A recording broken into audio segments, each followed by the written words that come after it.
আসসালামু আলাইকুম প্রিয় দর্শক, আপনাদের সবাইকে স্বাগতম রাহে জান্নাতে। আশা করি আল্লাহর অশেষ মেহেরবানিতে আপনারা সকলেই ভালো আছেন। আজকের ভিডিওতে আমরা জানব নির্ধারিত সময়ে নামাজ আদায় করতে না পারলে কি করবেন।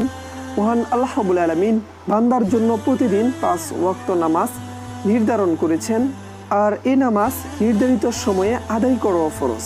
প্রত্যেক ওয়াক্ত নামাজের জন্য সময়ও নির্ধারিত। ওয়াক্ত বা সময় চলে গেলে তা কাজা আদায় করতে হয়। নির্ধারিত সময়ে নামাজ আদায় প্রসঙ্গে আল্লাহ রাব্বুল আলামিন পবিত্র কোরআনে সূরা নিসার 103 নম্বর আয়াতে উল্লেখ করেন, নিশ্চয়ই নামাজকে ঈমানদারদের জন্য নির্ধারিত সময়ে আদায় করা ফরজ করা হয়েছে। এই আয়াতে মহান আল্লাহ রাব্বুল আলামিন মানুষকে ওয়াক্ত হওয়ার সঙ্গে সঙ্গে নামাজ আদায়ের জন্য তাগিদ দিয়েছেন। তাই শরঈ কোনো প্রয়োজন ছাড়া এক ওয়াক্তের নামাজ অন্য ওয়াক্তে আদায় করা শুদ্ধ নয়। প্রিয় নবী সাল্লাল্লাহু আলাইহি ওয়াসাল্লাম হাদিস শরীফে ঘোষণা করেছেন, নির্ধারিত সময়ে নামাজ আদায় করা সবচেয়ে বেশি ফজিলতময়। হযরত আব্দুল্লাহ ইবনে মাসউদ রাদিয়াল্লাহু তাআলা আনহু থেকে বর্ণিত, তিনি বলেন, আমি রাসূল সাল্লাল্লাহু আলাইহি ওয়াসাল্লামকে জিজ্ঞেস করলাম, কোন আমল সবচেয়ে বেশি ফজিলতময়? রাসূল সাল্লাল্লাহু আলাইহি ওয়াসাল্লাম উত্তর দিলেন, নির্ধারিত সময়ে নামাজ আদায় করা সবচেয়ে বেশি ফজিলতময়। এবং নবী করিম সাল্লাল্লাহু আলাইহি ওয়াসাল্লাম সব সময় নামাজকে নির্ধারিত সময়ে আদায় করতেন।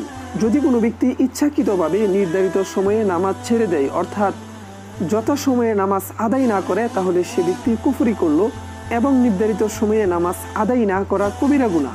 এবং নামাজ ছেড়ে দেওয়া সম্পর্কে অনেক সতর্কতা এসেছে। হাদিস শরীফে নবী করিম সাল্লাল্লাহু আলাইহি ওয়াসাল্লাম ইরশাদ করেন, আল ফারকু বাইনাল আবদি ওয়াল কুফরি তারকুস সালাত, অর্থাৎ একজন ঈমানদার বান্দা এবং কুফরের মধ্যে পার্থক্য হলো নামাজ ত্যাগ করা। এবং হযরত বুরাইদা রাদিয়াল্লাহু তাআলা আনহু থেকে বর্ণিত, তিনি বলেন, নবী করিম সাল্লাল্লাহু আলাইহি ওয়াসাল্লাম ইরশাদ করেছেন, আমাদের এবং মুনাফিকদের মধ্যে পার্থক্য হলো নামাজের অঙ্গীকার। যে নামাজ ছেড়ে দিল সে কাফের হয়ে গেল। প্রিয় দর্শক, এটি তিরমিজি শরীফের হাদিস। কত বড় সতর্কতা!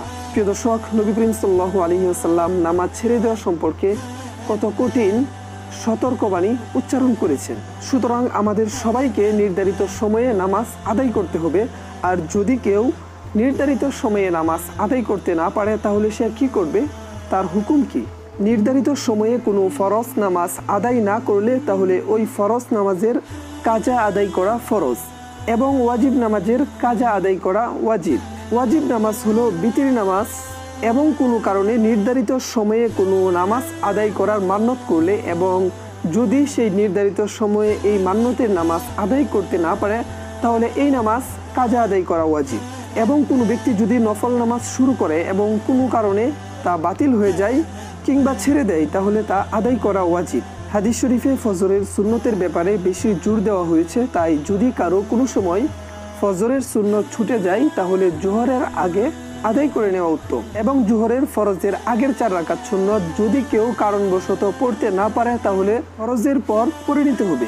সুতরাং কেউ যদি নির্ধারিত সময়ে নির্ধারিত নামাজ, অর্থাৎ ফরজ, ওয়াজিব এবং মান্যতের নামাজ আদায় করতে না পারে, তবে দেরি না করে তা পরবর্তীতে আদায় করে দিতে হবে। প্রিয় দর্শক, আমরা চেষ্টা করব নির্ধারিত সময়ে নামাজ আদায় করার জন্য। যদি কোনো কারণবশত নির্ধারিত সময়ে নামাজ আদায় করতে না পারি, তাহলে আমরা যত তাড়াতাড়ি সম্ভব আদায় করে ফেলবো। আল্লাহ রাব্বুল আলামিন আমাদের সবাইকে নির্ধারিত সময়ে নামাজ আদায় করার তৌফিক দান করুক। সকলে বলি আমিন। আজকের মতো এখানেই বিদায় নিচ্ছি। আসসালামু আলাইকুম ওয়া রাহমাতুল্লাহি ওয়া বারাকাতুহু।